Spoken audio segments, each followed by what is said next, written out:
G'day YouTubers, Steve from Vintage Restorations Australia here. Today we're going to be looking at how we deal with surface corrosion as opposed to the structural corrosion in the caravan frame. So we're going to look at how we remove it and then how we treat it to stabilise it. There's lots of different ways to deal with the surface corrosion as far as removing it goes. The easiest way is to send it off and get it sandblasted. Unfortunately, this van is too long to fit in our local sandblaster's chamber, so we're stuck with mechanical methods. We find the air gun is, well, one, it's affordable, two, it's fairly safe, and it's not such a difficult thing to do. You can also use grinding discs like this, or flapper discs as they're called. That's one way to do it. There's also these sort of wire brush fittings that you can use to abrade it and mechanically remove it. They're all kind of noisy and messy, so choose which is the most appropriate system for you to use on your van.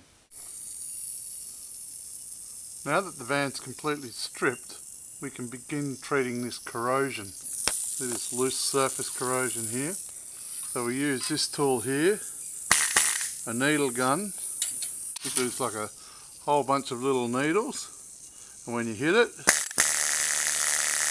it vibrates and mechanically removes all this corrosion.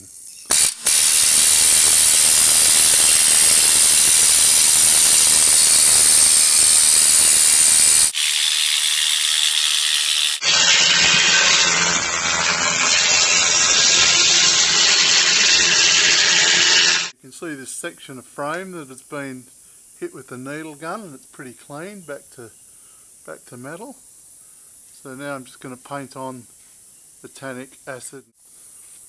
When you apply the tannic, you basically just brush it on.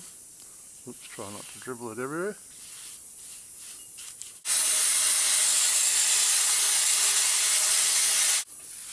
And then eventually that'll react and all go this sort of bluey black colour. Just let it dry. You can give it 2 coats, but normally one's enough. This is a pretty thick product. And this is just representative of what the frame looks like. Got a bit of corrosion and a bit of the old red lead that's still there. So we're going to use the needle gun to remove this. So I'll give that a go with the needle gun, and then come back and show you how it looks. You can see now that's pretty cleaned up, back to nice metal. Now we'll treat that with a tannic acid, which will stabilise those little areas of corrosion and stuff. And then we'll give it a coat of high build epoxy primer. The section we just needle gunned, now we just apply a bit of tannic acid. We'll come back to that in a tick when it's all reacted and done its thing. You can just slop this stuff on, it doesn't have to be too pretty, it's all going to be covered. We'll be back in a tick. You can see the section here that we painted with tannic a few minutes ago. That's all reacted. That's now a good stable surface that we can paint onto, and there won't be any further corrosion once there's an epoxy primer over the top of that. So this Galmet ionizer is basically tannic acid, and it's a rust converter and sealer, as you can see there. And it pretty much, you paint it onto the rusted area and it gives you this flat black sort of finish. So that's all converted corrosion and stuff. Best to remove as much as you can first. We've used the same product on our restoration of the springs there. You can see they've come up nice and clean and stabilised. So here's a section that was corroded. And what we've done is ground it down and applied tannic acid over it. Not all of it needs doing.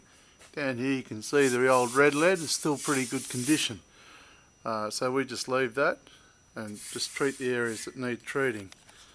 We do paint over all of this with the high build epoxy primer, and the reason why we cover all of it is, one, to seal up this red lead, and two, it also gives a bit of isolation to prevent galvanic corrosion between the steel frame and the aluminium sheets. So we do coat the entire frame everywhere with the high build epoxy, and then we've got the Sikaflex also, it'll go on top of there before we put the panels on, and that kind of isolates and prevents that galvanic corrosion from occurring between the dissimilar metals of the frame and the aluminium cladding.